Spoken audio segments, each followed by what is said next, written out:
તો ખેડા જિલ્લાના ટોલ પ્લાઝાની વાત કરીએ તો માત્ર 22 કિલોમીટરના અંતરે 2 ટોલ પ્લાઝા આવેલા છે, જેમાં નડિયાદથી અમદાવાદ વડોદરાને આવરી લેતું અને બીજું રઘવાણજ ખેડાથી અમદાવાદ વડોદરાને આવરી લેતું ટોલ પ્લાઝા।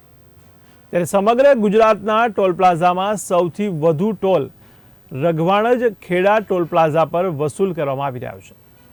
ત્યારે લાઇઝનિંગ ઓફિસર અને રઘવાણજ સરપંચની મિલીભગતની શંકા પણ વ્યક્ત કરવામાં આવી રહી છે, કારણ કે રઘવાણજ ટોલ પ્લાઝાને વધુ કમાણી થાય તે માટે ટોલ ફ્રી રઘવાણજ ગામનો રસ્તો પણ યેનકેન પ્રકારે બંધ કરવામાં આવ્યો છે। ત્યારે બીજી બાજુ રોડ રસ્તા પણ ઉબડખાબડ હોવાથી ગ્રામજનો અને સ્થાનિક વાહન ચાલકોને હાલાકીનો સામનો કરવો પડી રહ્યો છે। અહીંયા 200 રૂપિયા ઉપર ટોલ નાકું છે અને આ રોડ ઉપર બરોડા હાઈવે એક્સપ્રેસ કરતાં આ રોડ ઉપર ટોલ નાકું મોંઘું છે।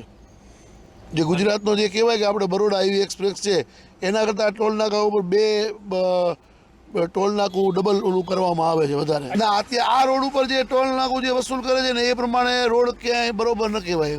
અને સરકારને હું ખાસ કહું છું કે જ્યાં જ્યાં જે જગ્યા ઉપર ટોલ નાકું કમ્પ્લીટ જે વસૂલવામાં જે આવે છે એ પ્રમાણે આપણને એ રસ્તાઓની ઉપર સારી સુવિધા આપે તો વધારે સારું, કારણ કે ટોલ નાકા ઉપર પૈસા વસૂલ્યા પછી અત્યારે એવી રસ્તાઓની હાલત છે ને કે એની કોઈ વર્ણન આપણે ન કરી શકીએ।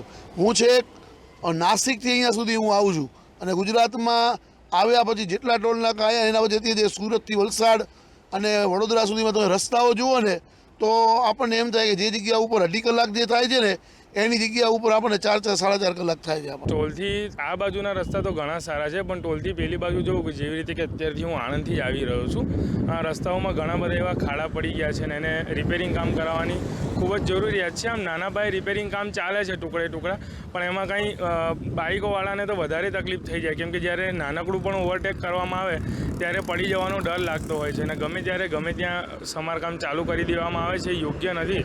અને રસ્તા ઉપર મુસાફરોના સલામતી માટે પણ કંઈક પગલાં લેવા જોઈએ એવું મને લાગી રહ્યું છે।